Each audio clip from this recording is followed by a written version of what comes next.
அம்புலுவாவை என்பது ஒரு மலை மட்டுமல்ல. அது இயற்கை, ஆன்மீகம், பொது பாதுகாப்பு, ஜனநாயகம் ஆகிய அனைத்தும் சந்திக்கும் ஒரு முக்கிய இடம். ஆனால் இன்று அந்த அம்புலுவாவ பொதுமக்களின் சொத்தாக அல்ல, சிலர் தங்கள் குடும்ப அதிகாரத்தின் நீட்சியாக நடத்தும் ஒரு கட்டுப்படுத்தப்பட்ட வளமாக மாறியிருக்கிறது என்ற குற்றச்சாட்டு தீவிரமாக எழுகிறது. அம்புலுவாவின் நிர்வாகம் DM ஜெயரத்ன மற்றும் அவரது குடும்பத்தின் கட்டுப்பாட்டில் நீண்ட காலமாக இருந்து வருவதாக கூறப்படுகிறது. சட்டத்தின் மேற்பார்வை, அரச நிறுவனங்களின் கண்காணிப்பு, பொதுமக்களின் பங்களிப்பு ஆகியவை ஒதுக்கப்பட்டு ஒரு குடும்ப மைய நிர்வாகமாக அது செயல்படுகிறது என்ற விமர்சனம் இன்று சமூகத்தின் பல தரப்புகளில் இருந்து முன்வைக்கப்படுகிறது. இது அண்மைய ஜனாதிபதி மற்றும் பாராளுமன்ற தேர்தல்களில் மக்கள் வழங்கிய மக்களாணைக்கு முற்றிலும் எதிரான ஒரு நிலைப்பாடாகவே பார்க்கப்படுகிறது. பாராளுமன்ற ஜனநாயகத்தில் மக்கள் தீர்ப்பே இறுதி.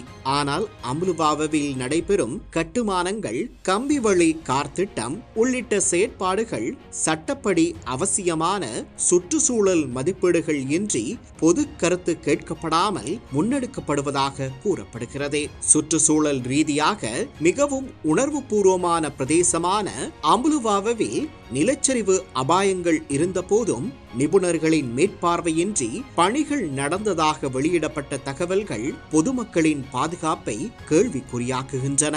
இங்கு பிரச்சனை ஒரு திட்டம் மட்டுமல்ல, சட்டம் புறக்கணிக்கப்படுகிறதா, அரசு நிறுவனங்கள் செயலிழக்க செயற்படுகிறதா, ஒரு குடும்பத்திற்கு அநியாயமான நன்மைகள் வழங்கப்படுகிறதா என்பதே மைய கேள்வி. தேசிய சுற்றுச்சூழல் சட்டம் தெளிவாக கூறும் நடைமுறைகள், சுற்றுச்சூழல் மதிப்பீடு, அரசிதழ் அறிவிப்பு, பொதுமக்களின் கருத்து, இவை அனைத்தும் பின்பற்றப்படவில்லை என்றால் அது நிர்வாக தவறல்ல, அது ஒரு ஜனநாயக மீறல். இந்த நிலைமை நாட்டில் ஏற்கனவே அமைய பெற்ற மற்றொரு உதாரணத்தை நினைவூட்டுகிறது. தொண்டமான் மன்றம். அது ஒரு குடும்ப சொத்தாக மாற்றப்பட்டு முக்கிய பொறுப்புகள் இரத்த உறவுகளுக்கே ஒதுக்கப்பட்டதும், கணக்காய்வுக்கு உட்படுத்தப்படாததும், பாராளுமன்றத்தில் கேள்விக்கு உட்படுத்தினார் பாராளுமன்ற உறுப்பினர் அம்பிகா சாமுவேல். அதை ஒரு சாபக்கேடு என்று பிரதி அமைச்சர் பிரதீப் ஒப்புக்கொண்டார். அப்படியானால் அம்புலுவாவ போன்ற தேசிய முக்கியத்துவம் வாய்ந்த இடங்கள் குடும்ப ஆட்சிக்குள் இருப்பது எவ்வளவு பெரிய அபாயம்?